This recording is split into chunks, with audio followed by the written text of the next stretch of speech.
오늘 새로운 창조물이라는 제목으로 고린도후서 5장 15절 17절 말씀으로 은혜를 나누겠습니다. 하나님의 말씀 전하기 전에 잠깐 기도하겠습니다.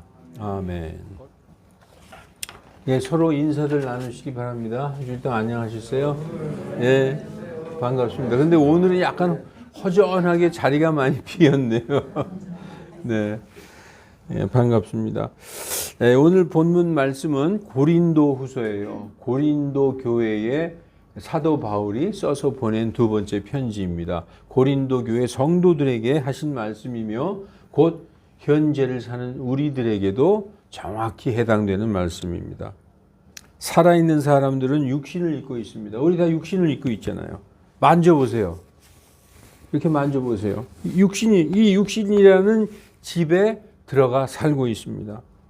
지금 오늘 고린도 후서가 그렇게 시작되고 있어요. 어서 오세요. 예. 그런데 이 육신이라는 장막집이 해체되는 날이 있다. 이 옷을 벗는 날이 있다는 거예요. 이 육신이라는 장막집을 해체한다. 여러분 집이 해체되는 거예요. 그런 날이 있다는 겁니다. 그게 뭐예요? 육신을 벗는 날이 있다. 그게 바로 죽는 날이 있다. 이게 제 얘기가 아니에요. 다 알고 있는 얘기겠지만 성경에서 그렇게 말씀하고 있어요.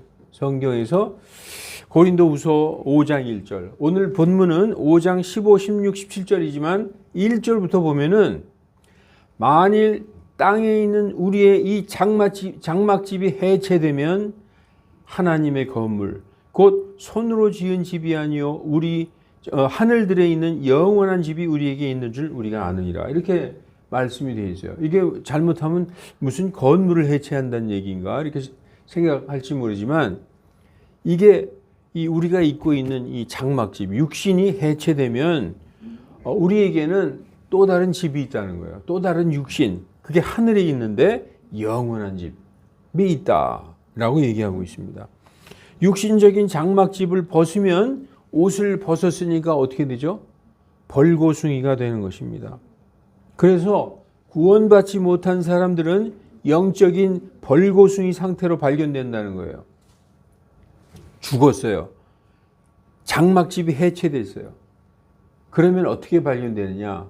구원받지 못한 사람은 벌거숭이로 발견된다는 거예요. 옷을 벗어버렸으니까. 그러나 구원받은 성도들에게는 옷이 예비되어 있다. 하늘에 있는 장막집이 예비되어 있다. 구원받은 성도들을 위해 예비된 집, 그 영적인 몸으로 바로 갈아입게 된다는 거예요. 믿지 않고 구원받지 못한 채 죽은 사람들은 벌거숭이로 옷을 벗었으니까 벌거숭이로 발견되지만 예수님 믿고 구원받은 사람이 죽으면 바로 옷을 갈아입는 거예요. 더 좋은 옷으로. 그게 영원한 옷이라는 거예요. 그게 하늘들에 있는 우리의 집이다. 여기 나오죠. 영원한 집. 우리 육신은 잠깐 입고 있는 집이지만 이 하늘에 있는 우리 집은 어떤 집이요? 영원한 집이 있다. 하늘들에 영원한 집이 있는 줄 우리가 아느니라.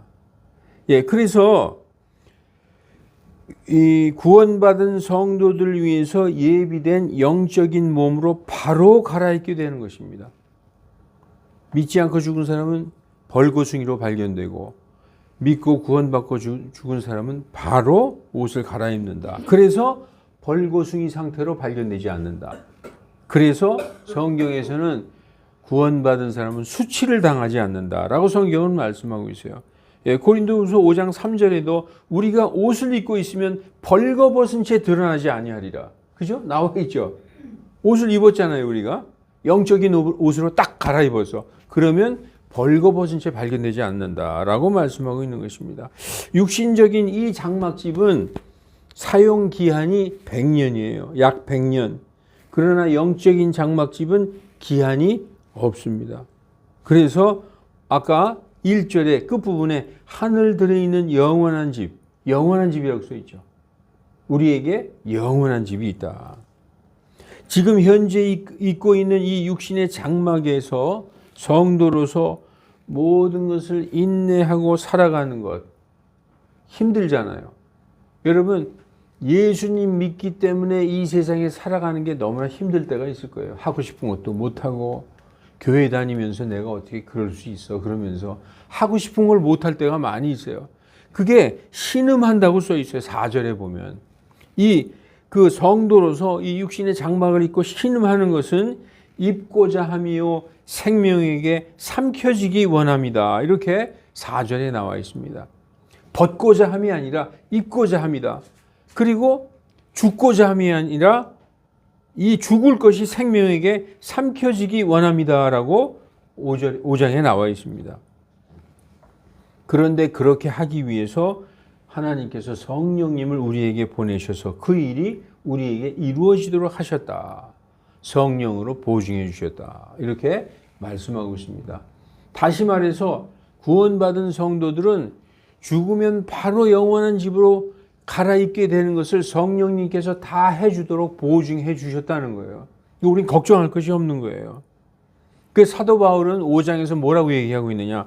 나는 지금 육신의 집을 입고 있는 동안에 주님과 떨어져 있지 않느냐. 우리가 육신 안에 있을 땐 주님한테 하고 떨어져 있잖아요. 그래서 우리가 육신을 벗고 죽으면 하늘에 가서 주님과 함께 있으니까 지금 이 육신 안에 있을 때는 주님과 떨어져 있는 거 아니냐. 이렇게 5장에서 얘기하고 있습니다. 그런데 확신하건대 나는 차라리 몸을 떠나서 주님과 함께 있고 싶다라고 5장 8절에 얘기해요. 이건 뭐냐 하면 나는 솔직히 말하지만 이 세상에서 그렇게 미련 없다. 빨리 죽어서 주님 곁으로 가고 싶다. 이렇게 얘기하고 있는 거예요. 그래서 8절에 이렇게 얘기하고 있습니다. 내가 말하노니 우리가 확신에 차서 원하는 바는 차라리 몸을 떠나 주와 함께 있는 그것이라. 여러분 이런 말씀을 들으면 어떻게 생각돼요? 야, 나는 저렇게 못해. 나는 이 세상에서 실컷 살다 죽을 거야. 사도 바울은 지금 나는 주님한테 가고 싶다는 얘기예요. 여러분 이게 이해가 가십니까? 저도 이 말씀을 준비하면서 야, 나도 이렇게는 못하겠다. 근데 사도 바울은 빨리 떠나서 주님과 있고 싶다. 이렇게 얘기하고 있어요. 사도 바울은 현재 육신의 삶보다 더 확실하게 내세의 삶에 확신을 가지고 있기에 이 땅에서 삶보다 한시라도 빨리 주님께 가고 싶다라고 말하고 있는 것입니다. 그런데 내가 너희를 위하여 여기 있는 것이다 라고 말하고 있어요. 빌립보서 1장 24절 그럼에도 불구하고 육체 안에 내가 여기 거하고 있는 것이 너희를 위해서 필요하기 때문에 여기 있는 거다. 나는 지금이라도 당장 이 육신의 장막을 벗고 주님께 가고 싶다. 그러나 육체 안에 내가 지금 있어야 하는 이유가 너희를 위해서다. 복음을 전하기 위해서다. 라고 말씀하고 있는 것입니다. 그러나 여러분 육신 안에 있든지 밖에 있든지 지금 사도 바울이 그렇게 얘기하고 있어요. 아까도 우리가 찬송을 불렀지만 사나 죽으나 그분께서 받아주시는 자가 돼야 된다. 그래서 고린도후서 오늘 9절에 5장 9절에 그러므로 우리는 함께 있든지 떨어져 있든지 함께 있으면 죽어야 되죠. 내가 죽어서 장막을 벗어야 예수님과 함께 있는 것이고 떨어져 있으면 내가 살아있는 거예요. 내 육체 안에 있든지 살든지 죽든지 죽으나 사나 그분께서 나를 받아주시는 자가 되려고 수고하노라 라고 말씀하고 있어요. 여러분 내가 이렇게 육신 안에 있을 때 주님과 떨어져 있을 때에도 하나님이 날 받아주시는 자가 되도록 수고하고 노력을 해야 되겠다. 그 얘기를 하는 것입니다. 믿고 구원받았으니 난 이제 천국 가는 게 확정됐으니까 이젠 됐다라고 놔버리지 말라는 거예요. 그러면 그 믿음이 방종으로 흘러간다는 거예요. 예수 믿고 구원받은 사람들이 얼마나 방종하는 사람이 많아요. 나 예수 믿었어 천국 가. 그리고 안 믿는 사람보다 더 악하게 사는 사람들도 많이 있잖아요. 그게 방종하고 놔버린 거예요. 그래서 여기서 사도 바울은 이런 말씀을 해요. 성도들을 심판하시는 그리스도의 심판석 앞에 서게 될 것을 생각하라. 여러분 크리스찬들도 심판받아요. 그래서 너희들은 다 그리스도의 심판석 앞에 서게 될 것이다. 성도들, 구원받은 성도들. 그런데 이 그리스도의 심판석은 천국 가느냐 지옥 가느냐 그 심판이 아니에요. 우리는 심판받는다 그러면 천국 지옥을 생각하는데 그리스도의 심판석은 그게 아니란 얘기예요. 그리스도의 심판석 앞에 모든 구원받은 성도가 서는데 그 심판석에서는 뭘 하느냐? 상급을 받는 거예요. 상급. 어떤 사람은 많은 상을 받고 면류관을 받고, 우리 아까 정영재님 찬송에서도 나오죠. 그 면류관 받을 때까지 그 많은 면류관 받고 칭찬받고 상급을 받는 사람이 있지만 한 개도 못 받는 사람이 있어요. 그게 고린도전서 3장에 나와 있습니다. 3장 12절부터 15절에 나와 있어요. 한번 볼까요? 원래 보려고 한 건 아니지만 고린도전서 3장 성도들에게 심판이 있다는 거예요. 만일 어떤 사람이 이 기초가 나오죠. 여기서부터 읽어야 돼요. 이 기초. 우리의 기초는 예수 그리스도예요. 믿고 구원받은 사람에게는 기초가 딱 이렇게 집을 질 때 기초가 있듯이 기초가 딱 있는데 그게 바로 예수 그리스도인데, 그 예수 그리스도라는 기초 위에 금이나 은이나 보석이나 나무나 건초나 이런 걸로다가 건물을 짓는다는 거예요. 그럼 여러분, 금이나 은이나 이런 걸로 집을 지으면 심판할 때 뭘로 심판하느냐 하면 불로 심판한다고 여기 나오죠. 불에 의해 드러난다. 불로 심판할 때 금이나 은이나 이런 걸로 집 지은 사람은 불로 심판해도 그게 남아있잖아요. 그런데 여러분, 만약에 나무나 건초나 짚으로 집을 지으면 어떻게 될까요? 다 타버리고 없잖아요. 이건 뭘 얘기하느냐? 믿고 구원받은 성도들이 살아가면서 그 하는 모든 일들이 금이나 은과 같은 하나님이 그 상급을 주실 만한 일로 집을 지은 자들이 있지만 완전히 불에 타버리고 없어질 것, 썩을 것으로 집을 지은 자들도 있다는 거예요. 그러면 어떻게 되느냐? 어떤 사람이 그 기초 위에 세운 일이 남아있으면 보상을 받고, 여러분, 금이나 은으로 집 지은 사람은 예수 그리스도라는 그 반석 위에 금이나 은으로 집 지은 사람은 보상을 받는다는 거예요. 남아있기 때문에. 그런데 나무나 건초나 지푸라기 이런 걸로 집 지면 다 불타버리잖아요. 그는 보상에 손실을 당한다고 얘기하고 있어요. 이거는 천국과 지옥의 심판이 아니라 그리스도인으로서 예수님 믿고 구원받은 후에 그 사람이 어떻게 살았느냐에 대한 것을 그리스도의 심판석 앞에서 심판을 받을 때 어떤 사람은 하나도 못 받는 사람이 있고 어떤 사람은 많은 상급을 받는 사람이 있다는 거예요. 그것을 비유적으로 금이나 은으로 집 지은 사람, 어떤 사람은 나무나 건초로 집 지어서 다 타버릴 사람이 있다, 이렇게 말씀하고 있는 것입니다. 그래서 여러분, 나 예수님 믿고 구원받았으니까 이제 됐다, 그러지 말라라고 사도 바울은 말하고 있는 것입니다.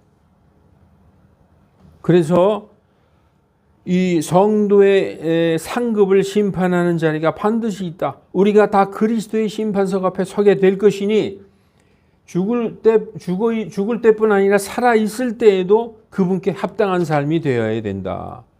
그래서 말과 외모로 자랑하는 자들, 이 당시에 고린도 교회에 율법주의자들, 유다인들이 있었어요. 위선자들에게 너희의 삶으로, 너희의 믿음의 행위로 너희의 믿음을 증거하기 바란다, 이렇게 사도 바울이 얘기하고 있습니다.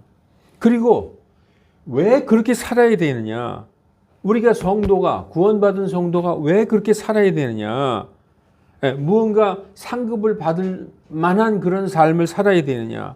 이거는요, 그리스도께서 너희를 위해 죽으신 것은 너희를 대표로 죽으신 것이니 너희도 그리스도와 함께 죽은 것이다 라고 말하고 있어요. 성경에 보면 대표가 있어요. 대표. 우리 모든 사람의 대표가 맨 처음에 누구였죠? 아담이었죠. 아담. 우리는 아담의 후손이었어요. 그렇기 때문에 아담이 대표로 범죄했기 때문에 우리는 아담 때문에 다 죽는 거예요. 그런데 그 아담의 죄를 다 하나님 앞에 대속하시고 우리 인류를 위해 대표로 죽으신 예수님 때문에 우리는 다 다시 사는 거예요. 대표성이 있다는 것입니다. 그래서 아담 때문에 다 죽었지만 그리스도 때문에 다 산다. 다 부활한다. 그래서 예수님이 부활하신 것처럼 믿는 너희도 다 함께 부활할 것이다. 그러므로 너희는 죽었다가 다시 살아난 자들이다. 이렇게 말씀하고 있는 것입니다. 여러분 믿습니까? 예수님이 우리를 위하여 죽으시고 또 죽으신 자들 가운데서 부활하셨어요. 우리는 예수님과 한 몸이잖아요. 그러니까 예수님이 죽었을 때 우리도 같이 죽었어요. 그런데 한 몸인 그분이 살아나셨을 때 우리도 그분과 함께 살아나셨다는 것입니다. 그게 바로 그리스도교의 부활의 교리예요. 그러면 그리스도께서는 왜 우리를 죽으셨냐? 왜 우리를 위해 죽으셨냐? 왜 우리를 위해 죽으셨냐? 오늘 본문 15절이 말하고 있습니다. 오늘 이제 본문 15절이에요. 그분께서 모든 사람을 위하여 죽으신 것은 살아있는 자들이 이제부터는 자기를 위하여 살지 아니하고 오직 자기를 위하여 죽었다가 다시 일어나신 분을 위하여 살게 하려 합니다. 여러분 이거 간단하게 얘기하면 이제부터 우리를 위해 죽으신 그분을 위해서 살아라. 너 자신을 위해서 살지 말고 그 얘기하는 거예요. 그래서 기독교는 나를 위해서 하나님이 존재하는 게 아니라 하나님과 예수님을 위해서 내가 존재하는 거예요. 이제 그분께서 우리를 위해서 죽으셨잖냐. 그러니까 이제는 너희가 죽을 차례라는 거예요. 그분을 위해서. 그래서 이거 give and take예요. 예수님이 우리를 위해서 죽으셨다. 그러니 이제는 너희가 예수님을 위해서 죽으라는 거예요. 그래서 전에는 나 자신을 위해서 살았으나 이제는 나를 위해서 죽었다가 다시 일어나신 그분을 위해서 살아라. 이 복음은요, give and take를 매우 강조하고 있습니다. 그래서 우리가 아까 예배 드리기 전에 찬송 185장 불렀잖아요. 내 너를 위하여 내 몸 바쳐 피 흘렸는데 너는 나한테 뭘 주겠느냐? 찬송에도 나와 있잖아요. 내가 이렇게 너를 줬는데 너는 도대체 나한테 뭘 주겠느냐? 그거 우리 불렀잖아요. 하나님도 그걸 요구하신다는 거예요. 내가 죄 없는 내 아들을 너희를 위해서 보내서 십자가에서 죽게 하여 너희를 구원했는데 너희는 그럼 뭐 하겠느냐? 너희는 너희의 삶을 바쳐라 이렇게 얘기하는 것입니다. 그게 give and take라는 것입니다. 그분을 위해서 살려면 그럼 어떻게 돼요? 하나님의 뜻대로 육신을 십자가에 못 박으라는 거예요. 그리스도 이 성경책을 보면은 복 주신다, 잘 되게 해 주신다, 처음 나중된 자가 처음 된 자가 될 것이다 이렇게 좋은 얘기만 읽지 마시고 성경에 보면 너희 육신을 십자가에 못 박아라 이런 말씀이 있어요. 육신을 못 박으란 말은 영적인 사람이 되란 말입니다. 왜냐? 지금 이 육신을 입은 상태로서는 도저히 그렇게 할 수 없기 때문에. 그래서 고린도후서 5장 16절 오늘 본문 말씀에 그러므로 이제부터는 우리가 아무도 육신을 따라 알지 아니한다. 우리 육신적으로 예수님을 알아서는 안 된다. 전에는 우리가 어렸을 때 믿음이 약했을 때는 육신을 따라 알았으나 이제부터는 더 이상 그분을 그리 알아서는 안 된다. 어떻게 알아라? 육신을 따라 알지 아니하고 영을 따라서 알아야 된다라고 말씀하고 있습니다. 육신적으로 아는 것이 아니라 영적으로 알아야 된다. 그것이 가능할까요? 육신적인 건 뭐고 영적인 것은 뭐냐? 너무 어렵다. 가능합니다. 우리는 예수님 안에서 하나님의 영으로 새롭게 다시 태어났다고 그러니까 너희가 할 수 있다고 성경이 얘기하고 있어요. 할 수 없는데 자꾸 어떻게 하라고 그러면 하나님 뭘 도대체 어떻게 하라고요? 나 영적인 게 뭔지 모르겠는데요. 근데 성경이 뭐라고 있어요? 그런즉 누구든지 그리스도 안에 있으면 예수님 믿고 예수님 안에 있으면 그는 옛날 사람이 아니라 옛날 사람은 죽은 사람이고 새롭게 태어난 새로운 창조물이다라고 얘기하고 있어요. 그래서 옛 것들은 지나갔으니까 너희는 더 이상 옛 사람이 아니라는 거예요. 옛날에 나는 죽었다는 거예요. 이 그리스도의 교회의 원리는 예수님을 딱 믿고 예수님이 내 안에 들어오는 순간 나의 옛 사람은 죽은 거예요. 죽었다는 거예요. 그럼 지금 너는 뭐냐? 새로운 창조물이다. 그러니까 옛날의 육신적인 내가 아니라 하나님에게서 태어난 예수님에게서 태어난 새로운 창조물이다라고 얘기하고 있어요. 보라, 옛 것들은 지나갔으니 모든 것이 새롭게 되었도다. 여러분 헷갈려 하지 마세요. 내가 예수님을 믿고 예수님이 나의 주님이십니다. 그러는 순간에 옛사람은 죽었어요. 존재하지 않아요. 더 이상.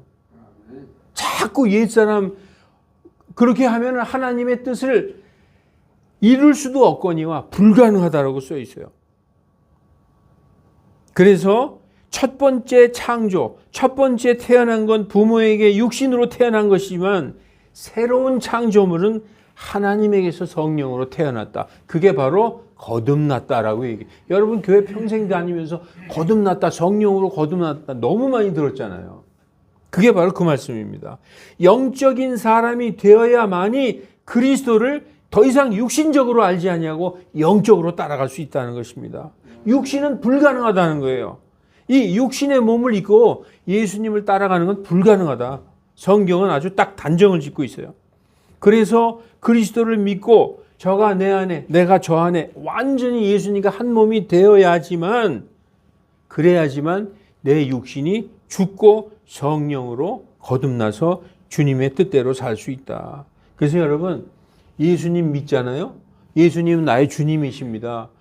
하나님의 아들 내가 믿습니다. 그 순간 어떻게 되는 줄 알아요? 성경이 이렇게 써 있어요. 또 그리스도께서 너희 안에 계시면 몸은 죄로 인하여 죽었으나 죽었다고 선언하고 있어요. 옛사람은 죽어버린 거예요. 그런데 성령은 의로 인하여 생명이 되시느니라. 여러분 이렇게 옛사람으로 살면 안 돼요.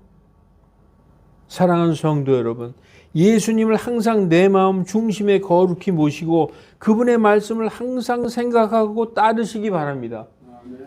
그러려면은 그분의 말씀이 뭔 줄 알아야 될 거 아니에요. 성경 안 읽으면 몰라요. 성경을 읽어야, 성경 읽고 기도해야 그 예수님의 말씀을 내 마음에 담을 수가 있는 거예요. 말씀이 예수님이기 때문에 예수님을 내 마음에 거룩히 모신다는 것은 말씀을 내 마음에 담는다는 의미입니다. 여러분, 제가 아까 말씀드렸지만 이 기독교인, 예수님 믿고 구원받은 기독교인은 옛날의 내가 아니에요. 그래서 여러분, 사주 봐도 안 나와요. 왜냐? 그 사람 죽었으니까. 죽은 사람 자꾸 물어보면 점쟁이들이 몰라. 사주 봐도 안 나온단 말이에요. 그러니까 예수쟁이네? 그게 안 나오니까 그렇게 얘기하는 거예요. 옛사람 죽었기 때문에. 진짜로 거듭나서 구원받아서 예수님이 딱 안에 계셔서 새로 태어나서 옛날 사람 죽었잖아. 그러니까 안 나오는 거예요. 그래서 이제 육신적인 사주팔자는 존재하지 않아요. 왜냐? 우리의 호적 어디에 있어요? 하늘이죠. 하늘. 우리의 호적은 우리의 본향 하늘에 있다라고 성경이 얘기하고 있어요. 그 너희가 그리스도와 함께 일어났느냐? 그러면 땅의 것을 생각하지 말고 하늘의 것을 추구하라라고 말씀하고 있는 것입니다. 우리의 호적은 하늘에 있기 때문입니다. 다시 태어난 사람이란 말씀입니다. 오늘 본문에 옛 것들은 지나갔으니 보라 모든 것이 새롭게 되었도다. 새롭게 창조된 새로운 피조물이다라고 말씀하고 있습니다. 육신은 죽고 영적으로 다시 태어난 영적인 사람이 된 것입니다. 그런 사람만이 사나 죽으나 주님의 뜻대로 살 수 있는 거예요. 찬송만 사나 죽으나 주님의 것이여라고 얘기할 게 아니라 찬송은 얼마든지 그렇게 부르면서 우리의 신앙과 삶은 그렇게 못할 수가 있어요. 육신이 죽고 영적으로 다시 태어난 영적인 사람만이 그렇게 할 수 있다는 거예요. 여러분 육신을 택하겠습니까? 아니면 영을 택하시겠습니까? 어떻게 살아야 되겠어요? 영적인 사람이 되어야 되겠죠. 이 말씀을 읽고 마치겠습니다. 로마서 8장 7절 8절에 이는 육신적인 생각이 하나님을 대적하는 것이므로 하나님의 복종치 아니할 뿐 아니라 실로 할 수도 없습니다. 그러니까 육신적인 사람은요 하나님의 말씀을 절대 쫓아갈 수 없어요. 왜냐? 되지가 않다는 거예요. 실로 할 수가 없다고 그러잖아요. 불가능하다는 거예요.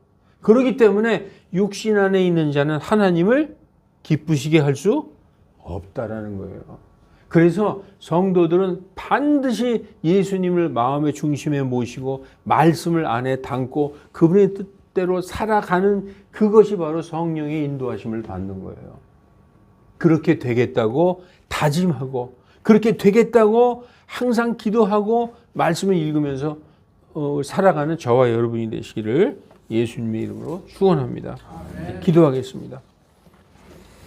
거룩하신 하나님, 눈에 보이지 않는 건 도대체 우리가 잘 깨달아 알 수가 없습니다. 그러나 우리가 알고 모르고를 떠나서 우리가 예수님을 나의 주님으로 영접하고 주님의 말씀대로 살겠다고 결단하는 순간 우리의 육신은 죽은 자가 되고 우리는 새로 태어났다고 하나님께서 선언해 주셨습니다. 우리는 우리 안에 성령님이 계신지도 잘 모르겠습니다. 그러나 하나님을 두려워하고 어찌하든지 주님의 말씀대로 살겠다고 예수님이 나의 주님이라고 고백하며 살아가는 그러한 성도들, 다 영적인 그러한 사람들이 되게 하여 주셔서 우리의 육신의 정욕과 소욕을 능히 이기며 하나님의 말씀을 따라갈 수 있는 진정한 그리스도인들 다 되게 하나님 인도하여 주시옵소서. 연약한 자, 어린 자 있습니다. 믿음으로 아직 이게 이러한지 저러한지 모르는 자들도 있습니다.